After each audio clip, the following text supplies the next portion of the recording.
तो welcome back to my channel. चलिए देख लेते हैं एंटीबॉडी और एंटीजन के रिएक्शन से आगे का पार्ट। ठीक है, अभी तक हमने देखा था एंटीजन क्या होते हैं, एंटीबॉडी क्या होते हैं। अब हम देख लेते हैं स्ट्रक्चर ऑफ एंटीबॉडी। ठीक है, हर एक जो एंटीबॉडी है उसमें क्या होता है, 4 पॉलीपेप्टाइड्स होते हैं। ठीक है, 2 हैवी चेन्स होती हैं, 2 लाइट चेन्स होती हैं, जो कि ज्वाइन कर जाती हैं क्या बनाने के लिए, वाई शेप्ड मॉलिक्यूल बनाने के लिए ज्वाइन कर जाती हैं। ठीक है, फिर सेकंड पॉइंट आ जाता है, अमीनो एसिड जो होते हैं वो इसमें एक सीक्वेंस में पाए जाते हैं। कहाँ पे? ऑन टिप्स ऑफ वाई के ऊपर। ठीक है, और जो इसका जो वेरिएबल रीजन रहता है, वेरिएशन होती है, वो बिल्कुल इसके इनसाइड पे जो है वेरी करता है। ठीक है, include the end of heavy and light chains. तो इसमें क्या होता है, 110 से लेकर के 130 अमीनो एसिड्स तक जो हैं वो क्या होते हैं, वेरिएबल होते हैं, और उसी से ही जो एंटीजन को स्पेसिफिसिटी मिलती है एंटीबॉडी के साथ बाइंड करने के लिए। ठीक है, ये देखिए एंटीबॉडी में टॉप पे क्या होता है, ये वेरिएबल रीजन होता है। ठीक है, तो अब इसमें हम स्ट्रक्चर देख लेते हैं। एंटीजन बाइंडिंग साइट जो है वो ऊपर बताई गई है, देखिए। ठीक है, और ये आ जाती है एंटीजन बाइंडिंग साइट, और ये आ जाता है इसका वेरिएबल रीजन, और ये वाली होती हैं इसकी लाइट चेन्स, और ये जो बड़ी वाली हैं ये होती हैं हैवी चेन्स। ठीक है, उसके बाद देख लेते हैं एंटीजन एंटीबॉडी की इंटरेक्शन कैसे होती है। ये डिटरमाइन किया जाता है कैसे, सीरोलॉजिकल टेस्ट से, टू आइडेंटिफाई, काफ़ी सारी डिजीज़ को आइडेंटिफाई करने के लिए। ठीक है, तो जैसे कि इन्फेक्शियस डिजीज़ हो गई, ऑटो इम्यून डिजीज़ हो गई, ब्लड टाइप हो गया, tissue prior to transplant. Transplant करने से पहले भी हम टिश्यू को देखते हैं, चेक करते हैं कि हमारी बॉडी की जो एंटीबॉडी हैं वो उसको कहीं एंटीजन तो नहीं समझ रहे, जिस वजह से क्या होता है कि बॉडी उसको एक्सेप्ट नहीं कर पाती है और बाद में दिक्कत हो जाती है। उसके बाद हम देखते हैं ये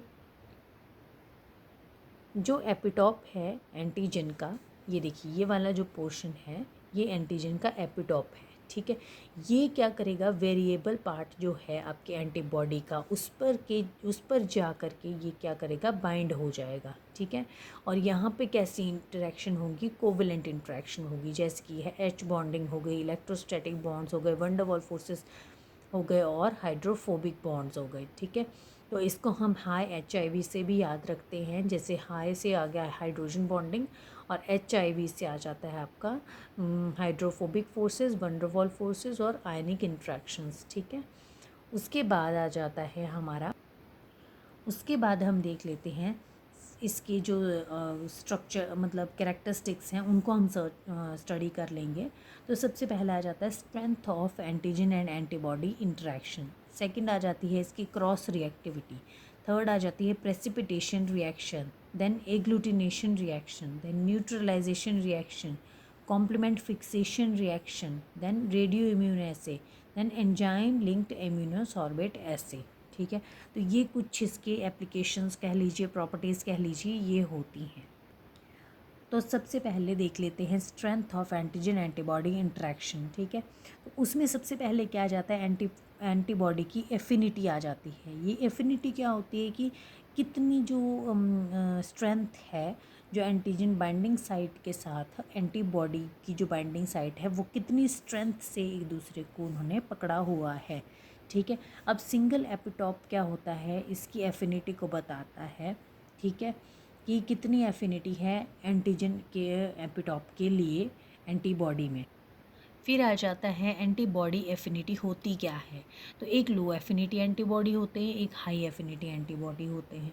ठीक है, जो लो एफिनिटी वाले होते हैं वो वीकली बाइंड करेंगे एंटीजन के साथ, और जो हाई एफिनिटी वाले हैं वो टाइटली बाइंड करेंगे। ठीक है, और ये भी आपका वीकली वाले ये है कि ये जल्दी डिसोसिएट हो जाएंगे, और जो हाई एफिनिटी वाले हैं वो काफ़ी देर तक उसमें बाइंड करके रखेंगे खुद को। उसके बाद आ जाता है, इसके लिए हम Ka का यूज़ करते हैं, is equals to molar concentration of bound antigen antibody complex, जो बन चुका है कॉम्प्लेक्स वो, और divide by molar concentration of unbound antigen and antibody at equilibrium. ठीक है। तो इसमें हमें इन दोनों के बीच में एक फ्रैक्शन निकालनी होती है, जिसमें कि हमें जो कॉम्प्लेक्स बन चुका है और जो नहीं बने हैं, अलग अलग हैं दोनों, उनके बीच में हम इसको कैलकुलेट करते हैं।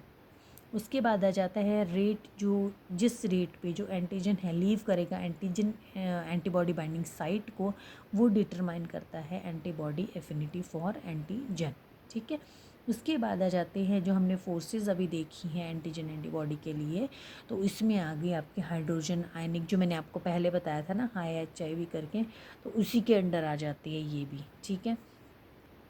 उसके बाद आ जाती है एंटीबॉडी एविडिटी। एविडिटी क्या होती है? हमारे पास मल्टीपल जो है इंटरेक्शंस हो जाती हैं एंटीजन एंटीबॉडी के बीच में। एविडिटी क्या होती है? बाइंडिंग कैपेसिटी होती है इसकी, बायोलॉजिकल सिस्टम है। और एफिनिटी जो होती है वो इंडिविजुअल बाइंडिंग साइट पे जो है बाइंड करने की उसकी कितनी कैपेसिटी है वो आ जाता है। ठीक है।